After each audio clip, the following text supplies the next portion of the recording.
theme is navigating the storm.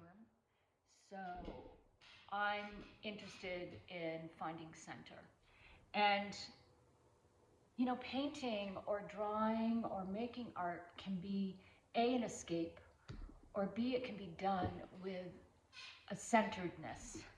I'm a fan of kind of losing myself when I make work. I think of it as almost a meditation, which I'm sure a lot of you out there do as well. It's not mindless. I do see threads that get returned to over the course of years of something I might have been doing even 10 years ago, and then seeing how without rational thought, but almost diving from the depths of the unconscious, coming out and like, oh, look at those links. So here is a very short demo I'm going to do today. And I'm first going to talk about what is called, this is a book by a man named Frederick Frank, drawn and handwritten, The Zen of Seeing Drawing as Meditation. As you can see, this book looks like this. I've had it since, well, the first publication came out in 1973. In the link below, it is still, you can still get used copies and publications of it. I've had this book since the early 80s, so I was just a mere child. I was very young though. And I had written right in the book, I'll just read some of the things that I found in here. You must become that which you are drawing. And the reason I'm talking about drawing this week is I believe a great exercise is to spend at least 5 minutes a day just drawing.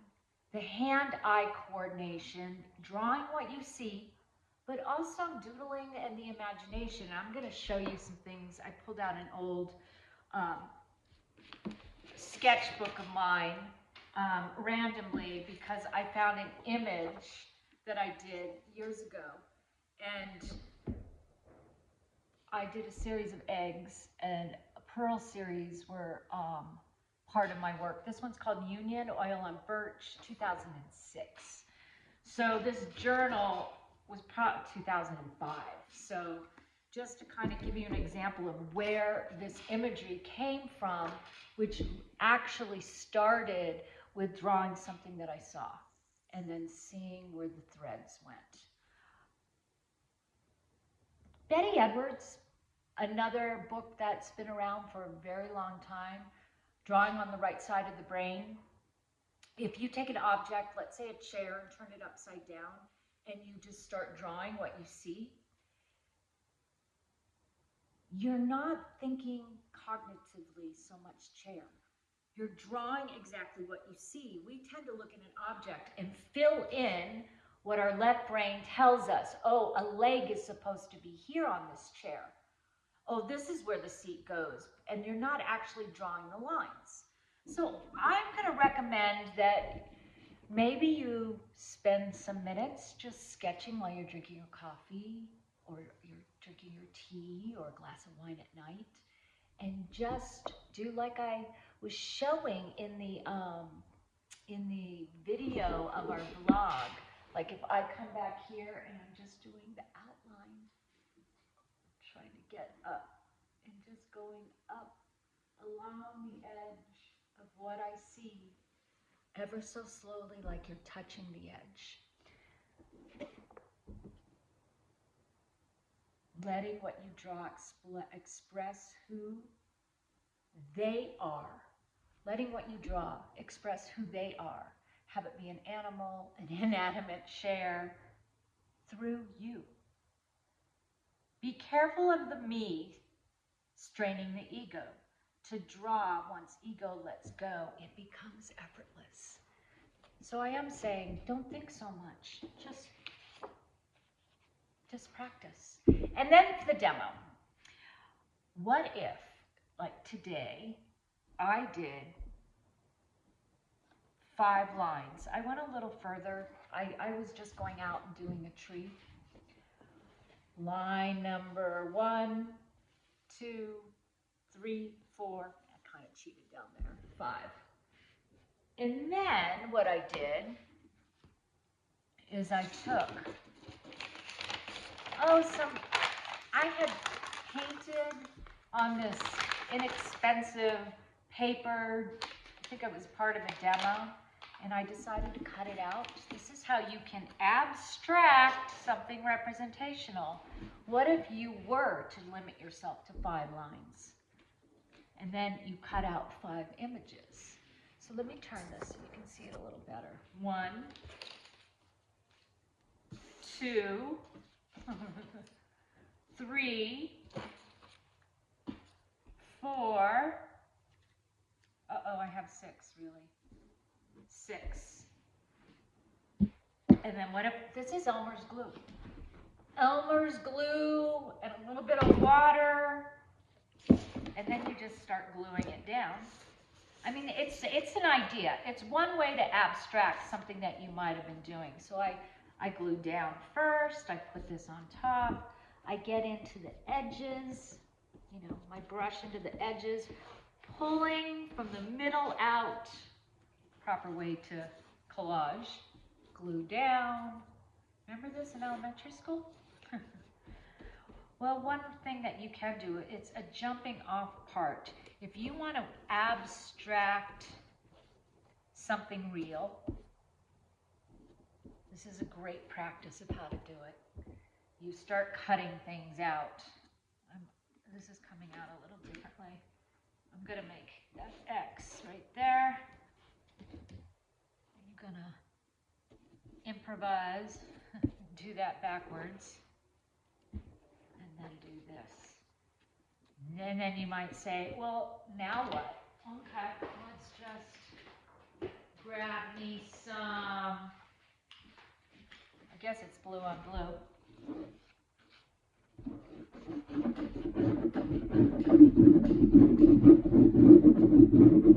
I don't know, it's a way to enter. I love these things, these silicones.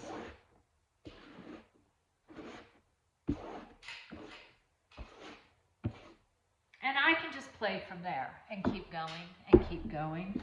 But for right now, we're just going to leave it just like that. So back to the image like this. I just marked some of the things I was doing back then.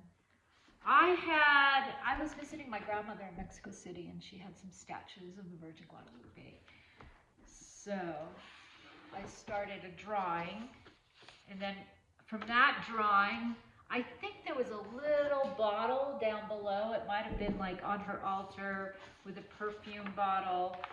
And then I started drawing the perfume bottle. And then I silhouetted the statue. And then there are where the pearls were born. That started to be a basis of my work for many years. Kind of this connecting strand of how things are connected. Let's see what else I have in here. It could be as simple as sitting and drawing a lemon on a branch.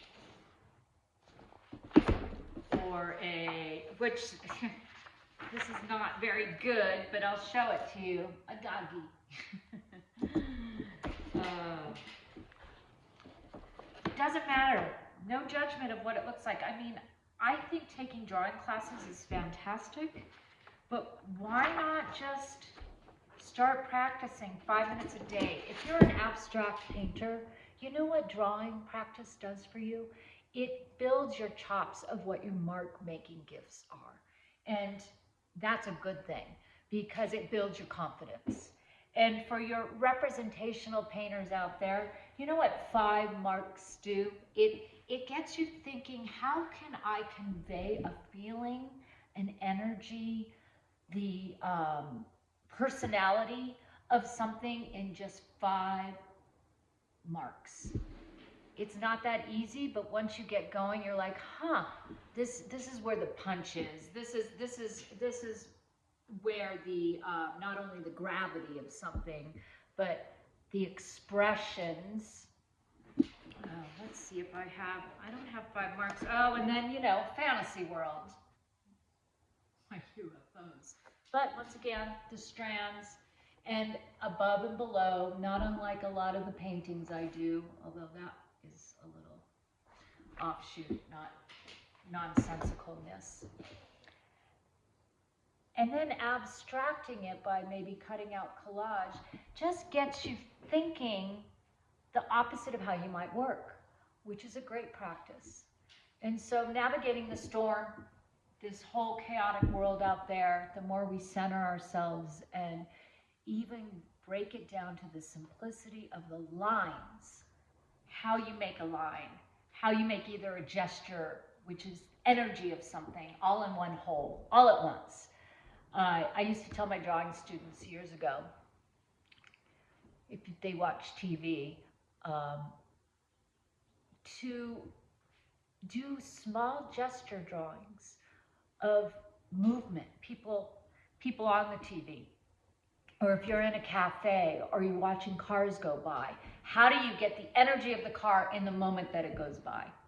And then when you're with an inanimate object, how do you slow down and just not even look at your paper? Blind contour is sometimes the best.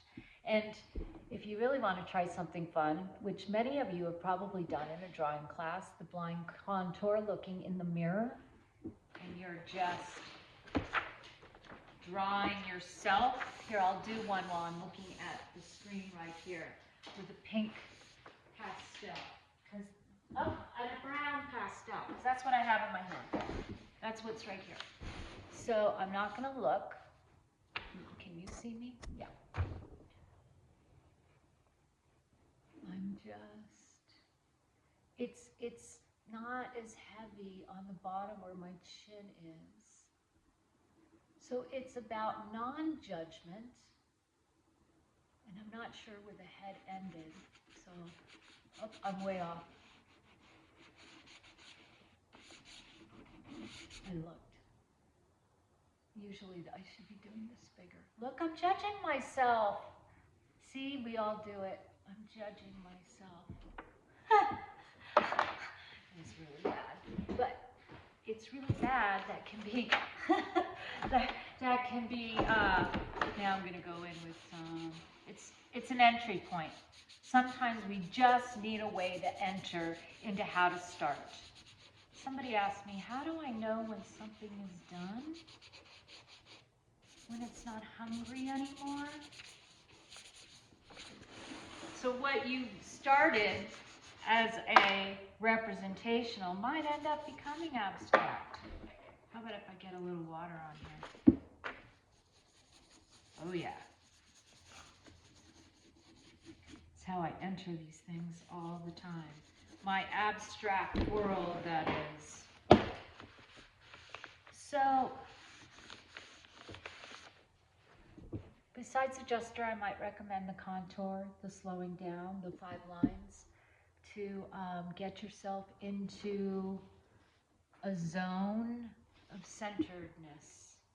You can make yourself, if you're going outside or you're doing something inside, this is called a viewfinder. This is a piece of cardboard. I cut it in half, and then I just went snip, snip, snip, open it up, and I can literally find something that I might want to draw to keep me focused and centered.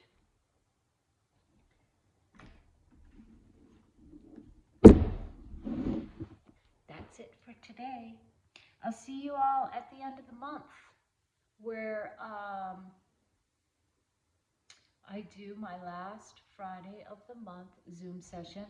For all of you out there, just a reminder, 11 a.m. Mountain Standard Time. On the East Coast, that's going to be 1 p.m. And on the East Coast, that's 1 p.m. On the West Coast, that's 10 a.m. And the rest of the world, you might get your calculators out so you can see what that would be. And Krista Harris interview, you can find it on my YouTube now, which is a great advice also for artists of how can they get back to their center and not judge their work so much from that outside world, which is, when we think about it in the end, practice, practice, practice. Don't look at Instagram so much. You'll know when you're ready for your work to be out there, when you've made 150 paintings and you're able to discern for yourself, not by, I love that, I like that, I like that, I like that from other people. So it is about keeping our own counsel. And that's Instagram, Facebook, or social media period is also the storm. Outer storm versus inside ourselves, learning to trust. Till next time.